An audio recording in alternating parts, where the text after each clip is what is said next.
You cannot deny that his work with the turtles had something to do with it. It was pretty unbelievable to everyone in the courtroom that they could just misplace like a huge chunk of evidence like that. Because it's a business. We are talking about money. Okay, be careful.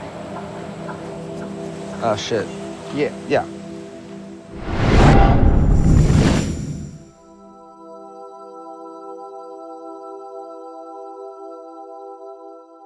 Since 2002, over 1,000 conservationists and activists have been killed while protecting environmental and land rights.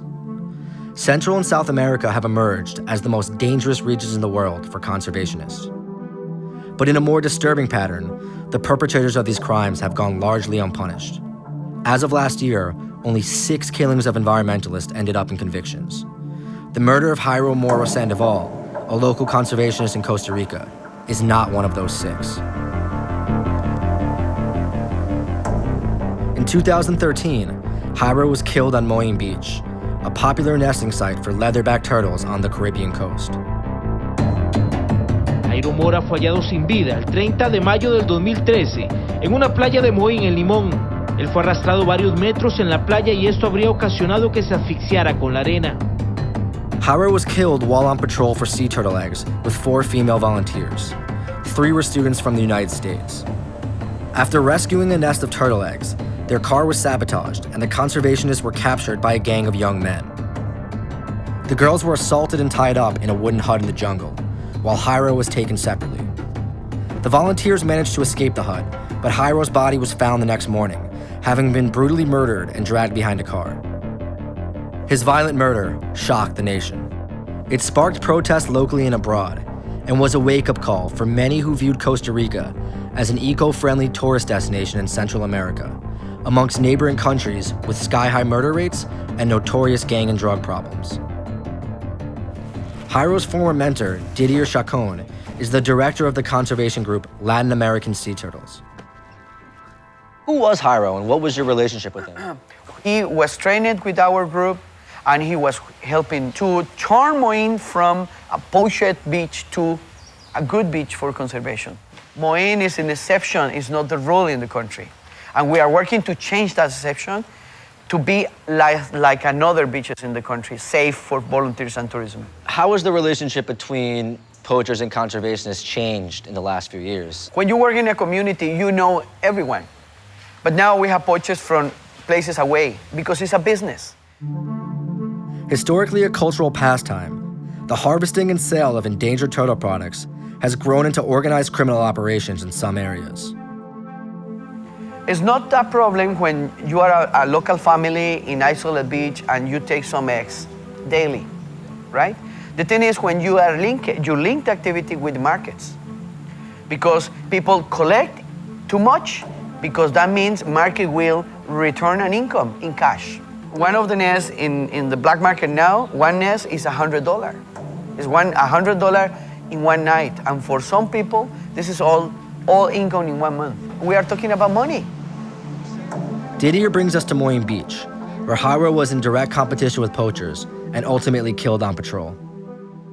Jairo's body was found right over here. Well, in a place like here because the ocean and 2 years ago was over there. Yeah. Yeah. But it was just at this location. In this location, yes. So you can see right here in Moín, this is a leatherback turtle that came up, laid its nest right over here and then went back down. But you can see right here this ATV track. This was poached as almost all nests on this beach are. And you know, the poachers are using ATVs, they're running around very quickly. And this one clearly was taken. All of this number were painted by Jairo, by hand. He painted all these numbers. Every 100 meters. So we could keep track. It's to cross the number of nests and location. So he was just supremely dedicated. Like this was his life, was saving these sea turtles. Exactly. Lindsay Fenn is a journalist with the Tico Times, who extensively covered Jairo's death and the subsequent murder trial. What was the impression you got of Jairo and the work that he was doing? It's complicated because a lot of people have painted different pictures of Jairo. In the trial, the prosecution made him out to be this hero crusading for protecting the turtles of Moín. But at the same time, he was also an outsider in that regard. He's from the Caribbean, but that's how he was viewed by a lot of these poachers, as sort of this outsider coming in and telling them how they had to live their lives. He was a bit aggressive, though, in his methods. Well, he was proactive, Yeah. if I can say. Proactive, yeah. Yes, proactive, yes. Those who've spent time on Moline Beach, they really think that that was a big factor in why he ended up being murdered. Whether or not Jairo's death was related to his work with turtle conservation is still debated. Many media makes a relationship between the crime was an act against turtle people, and that is not true. You don't think Jairo's death, his murder, had to do with turtle poaching? I don't think. That gang, their business was assault, was crime. You cannot deny that his work with the turtles had something to do with it, because that's the reason he was out on the beach, and all of the investigation documents indicate that these men were poachers and that they were in competition with Jairo for eggs. The owner of the car that dragged Jairo to death was Felipe Aras, a Nicaraguan immigrant who allegedly helped escalate turtle egg poaching from a small side business to a criminal enterprise. His prior arrests include kidnapping and drug trafficking. Testimony from the kidnapped women who were with Jairo the night of his murder say they overheard the gang mention a drug boat and say they had to get to the beach.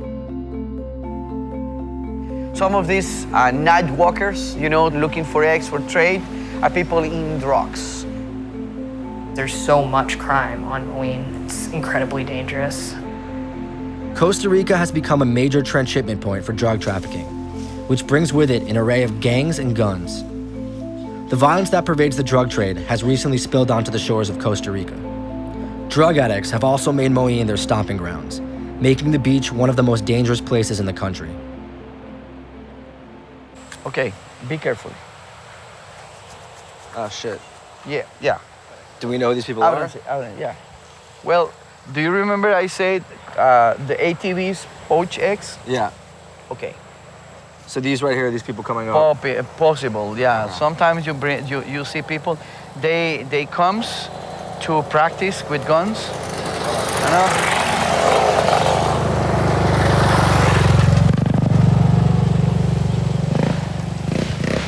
Okay. Yeah. Yeah. So you've got to be careful when you're on this beach when people roll up. Mm-hmm. So this right here. This was the place that the gang take the girls and put it inside. There were 4 girls with Jairo when he was caught? Yes. And they weren't Costa Ricans, right? They were... They are volunteers from the rescue center. Mm-hmm. And they basically tied them up and locked them in over here? They take and put it there, and we think they have plans to hurt them, but the plans change. And the next week after the case, the police burned the house by mistake. They burned the house? By mistake. With all the evidence of what was happening? By mistake. By mistake? Yes. Really? Yes. That's what they say? Yes. Okay. It's a pretty big mistake. Yeah. The trial was marred by significant missteps, with some alleging corruption played a role. Were there a lot of mistakes made in the initial investigation? A lot of people viewed it as a pretty big miscarriage of justice. El manejo de las evidencias en esta causa, lamentable, irresponsable. When that kind of stuff happens, especially in such a high-profile case, the first thing you do as a reporter is think, okay, who's behind this? But really, I mean, we all looked into it. If there was any kind of corruption in the case, and it doesn't seem like it seems like it was honestly just incompetence. Hubo errores que son garrafales, que dicen que uno no podría esperar que un funcionario del OIJ se le olvide firmar un cuadrito que es una cadena de custodia donde yo le entrego el documento a... Do you think corruption played a role? Do you think drug trafficking played a role? Well, I don't want to believe that. Yeah. I don't want to say the black hand is inside of our court. But I can't believe the kind of mistakes that they do. The police recovered the phones of the alleged suspects, which had text messages linking them to the murder.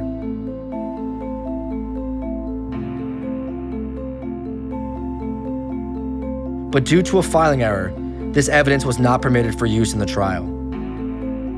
El asesinato de Jairo Mora sigue impune pese a que ya se realizó un juicio.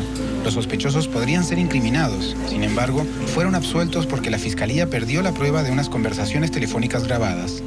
They just lost a disc of a lot of the recordings. It was pretty unbelievable to everyone in the courtroom that they could just misplace like a huge chunk of evidence like that.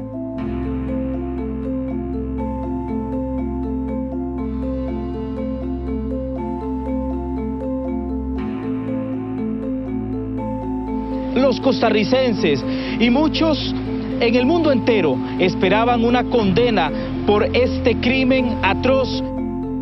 It was just a trial that was ruled by incompetence, that it was just mistake after mistake, and it just never stopped until the very end. Y en Costa Rica, la muerte de un defensor de tortugas se llena de misterio, mientras que los principales sospechosos quedan impunes por errores que comete la fiscalía en el proceso de acusación. The suspects of Jairo's murder were acquitted of all charges. 2 years after his death, the crime remains unsolved. As of June 2015, the court decision is currently being appealed. Police in the area continue to patrol Moyne Beach to the best of their ability. But as long as the Caribbean coast continues to be a magnet for drug-related crime, their focus is on a different sort of illegal trade. Muchos grupos de narcotraficantes están tratando de tomar el control en Costa Rica.